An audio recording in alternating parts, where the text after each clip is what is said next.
Welcome to Mayor Brown's Brexit Snapshot Podcast series. This series is designed to provide insight on the latest legal issues related to the UK's new post-Brexit relationship with the EU and keep you up to date on changes to the legislative framework. You can subscribe to this podcast series on all major podcasting platforms, as well as Mayor Brown's YouTube channel. We hope you enjoy the podcast. Welcome to episode 2 of our Brexit Snapshot podcast series. I'm Rebecca Timms, the Global PSL for the Antitrust and Competition Practice, and today I'll be outlining some general insights into the UK's much discussed trade and cooperation agreement with the EU. This will also be addressed by colleagues elsewhere in the firm, so please do refer to the Mayor Brown 1000 portal for commentary on our specialist practice areas. As I record this at the beginning of February, the dust is starting to settle on this agreement, which is being widely referred to as the TCA. Announced on 24th of December 2020, it has been implemented in the UK via the EU Future Relationship Act and applies on a provisional basis from 1st of January 2021 until the European Parliament can give its consent. While this agreement is often described as thin in terms of the depth of relationship it offers, it nonetheless has significance for a number of sectors and areas of practice. These include employment, environment, IP and data, commercial disputes, aviation and road transport, energy, telecoms, legal services, my own area of antitrust, and not forgetting fisheries, of course.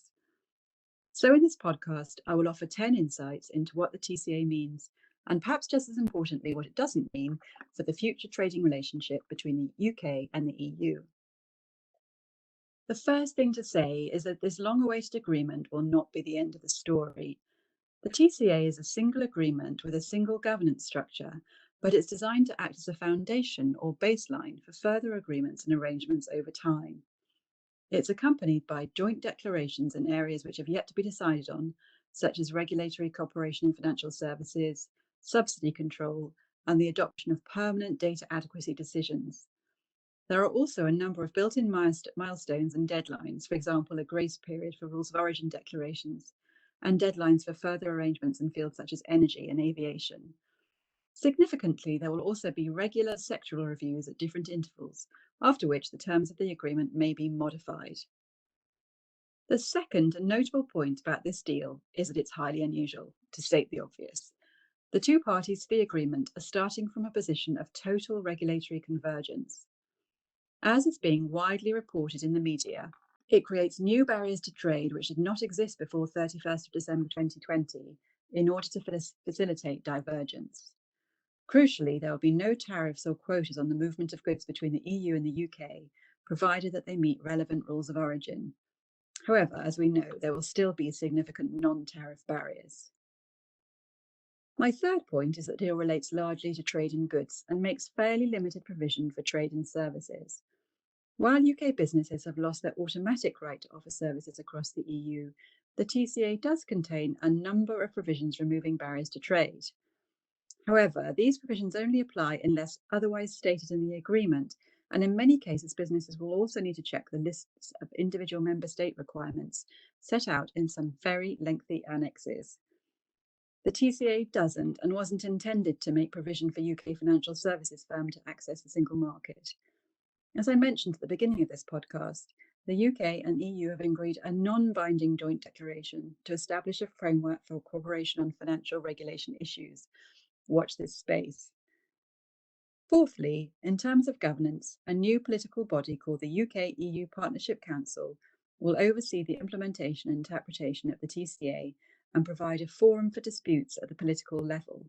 We're likely to hear a lot about this new body, as well as perhaps the extent to which it's subject to parliamentary scrutiny. It will be chaired by a government minister and a European commissioner in a similar way to the Joint Committee and the Withdrawal Agreement. It will meet at least once a year and has significant powers to adopt decisions amending the agreement via mutual consent in certain circumstances. Its work will be supported by a large network of specialised committees operating in areas such as trade and goods, IP, public procurement, energy and air transport. There are also binding general enforcement and dispute settlement mechanisms involving an independent arbitration tribunal relating to most, but not all, areas of the agreement.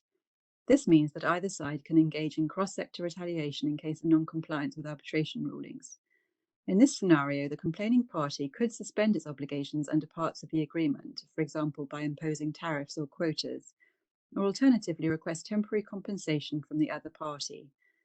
There is a rather complex web of other dispute resolution procedures, including an innovative rebalancing mechanism for the level playing field, which I'll describe later on. Highly significantly for the UK, there is no role for the Court of Justice of the EU in the dispute settlement provisions, although it will still have jurisdiction over the application of EU rules and aspects of the withdrawal agreement and the Northern Ireland Protocol. My fifth point is that there are detailed provisions relating to the much discussed level playing field in the TCA, which really goes to the heart of the tensions between the EU and the UK throughout the negotiations. These provisions are designed to maintain common standards in areas such as competition and subsidy control, employment and social standards, and environment and climate change. It includes a non-regression approach in the areas of environment, employment, taxation standards, so the protections cannot be lowered below the level in place at the end of the transition period if this would impact trade or investment between the EU and the UK. In addition, the TCA contains rebalancing mechanisms for the level playing field to address disputes over divergence. So, if either side believes that there is a significant divergence which is having a material impact on trade and investment between them in the areas of subsidy policy, employment, or environmental policy, they may be able to impose retaliatory tariffs, subject to the approval of an arbitration panel, of course. Further, if there is ongoing divergence, either side may be entitled to trigger a review of the agreement every 4 years. Some commentators see these mechanisms as being just another version of the famous dynamic alignment requested by the EU at the outset of negotiations, and which was so unacceptable to UK negotiators. However, it remains to be seen how far it will actually be possible to establish that a particular measure or series of measures has a material impact on trade and investment. It's certainly the case that the review mechanisms may bring uncertainties for businesses over time, as well as scope for further debate on the much discussed topic of balancing UK sovereignty with the appropriate level of market access. Sixth, in the controversial area of state aid, the two sides appear to have reached a workable compromise. The TCA sets out the common broad principles on which the two regimes will operate, and the UK Department of Business, Energy and Industrial Strategy has this week published a consultation on the future of UK subsidy control. Much of this is based on EU law concepts, with the main change being that there will be no notification and standstill regime as there is at the EU level. Instead, we will see an ex post judicial review regime, which is hoped will be a little bit more flexible. In parallel, EU state aid rules will still apply to subsidies affecting trade in goods as well as wholesale electricity between Northern Ireland and the EU via the Northern Ireland Protocol. Seventh, the TCA is expressed to be governed by principles of public international law, and there's no reference to EU law, a major win for the UK. However, EU law as it existed at the end of the transition period will be retained to form a new category of domestic legislation, and EU law principles will also continue to apply in the UK via the withdrawal agreement. Please listen to episode 1 of this Brexit Snapshot podcast series to hear more on the topic of retained EU law and how it's likely to develop. Eighth, the TCA is also significant in establishing climate change as an essential element alongside areas such as democracy, rule of law, and human rights.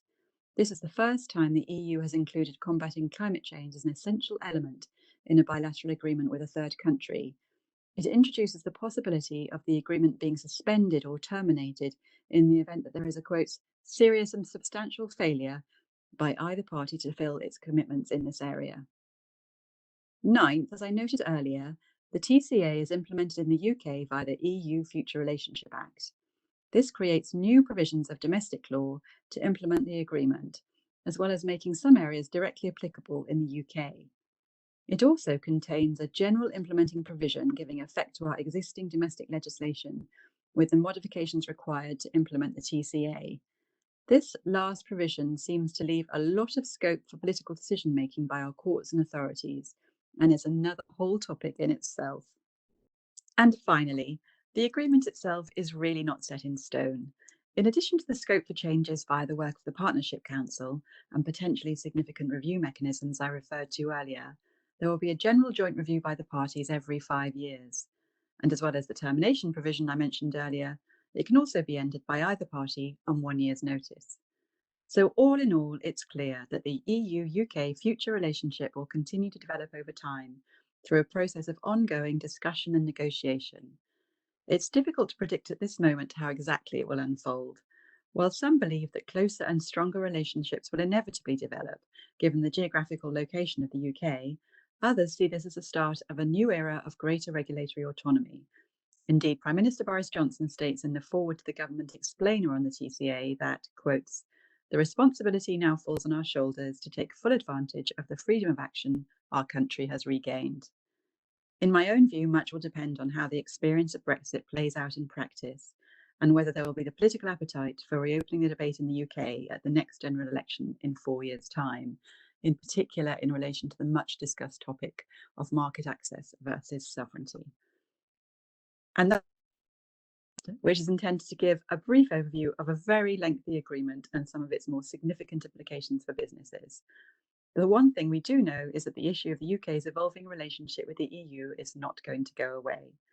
So please do visit our website, www.mayorbrown.com, as well as our 1000 portal for more commentary on Brexit and to listen to other episodes of this podcast series. And for further information about any issues raised in this podcast, please don't hesitate to contact me, Rebecca Timms, or your usual Mayor Brown contact. Thank you for listening. Thank you for listening to our podcast.